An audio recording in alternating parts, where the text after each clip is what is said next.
Hola, mi llamo es Kendall. Yo vivo en San Diego, California. Vivido en California toda mi vida. Yo vivo con mi mamá y mi papá. Mi hermano y mi hermana están en la universidad.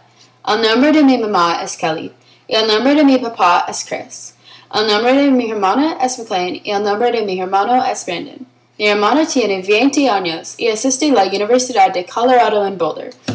Mi hermano tiene 23 años y va a la Miracosta. Mi mamá y yo vamos a Seattle todas las vacaciones de primavera. Vamos en carro. Y el viaje dura 4 días, pero la unidad es muy bonita. Cuando viajamos en familia, nos vamos a Puerto Vallarta, México. Tenemos una casa de vacaciones y vamos 2 meses al año. Para llegar hasta ahí, tomamos un avión. El viaje en avión es de 2 horas y media. Nos dirigimos a Tijuana y cruzamos la frontera. Entonces volamos desde el aeropuerto de Tijuana. Así ahorramos tiempo y dinero. Cuando estamos en México es muy divertido, porque nos gusta surfear juntos. Los principales meses para visitar Puerto Vallarta son octubre, noviembre, diciembre y enero.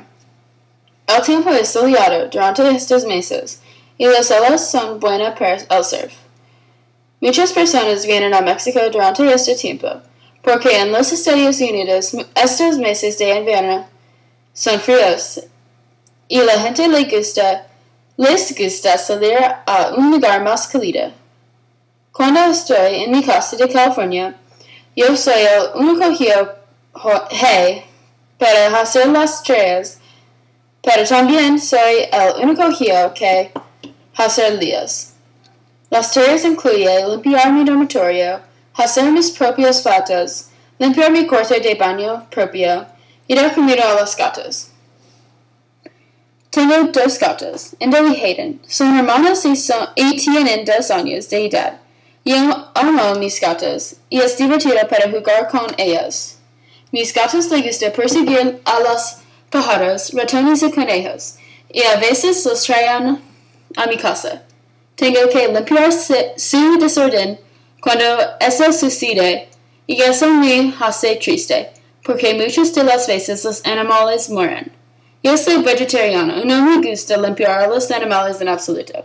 Me gusta leer libros, escuchar música, pasar tiempo con mis amigos, ir de paseo, ir a la playa, cantar y ver películas.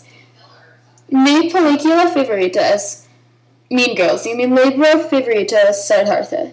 Tengo 16 años y voy por el tercer año de escuela secundaria. Cuando crezca, quiero ser un profesor de inglés. Los lugares que deseo viajar cuando sea mejor son Nueva York, Boston y Carolina del Norte. Quiero sacarme la licencia de conducir en 2 meses. Entonces voy a ser capaz de conducir donde quiera que ir. Gracias por su atención.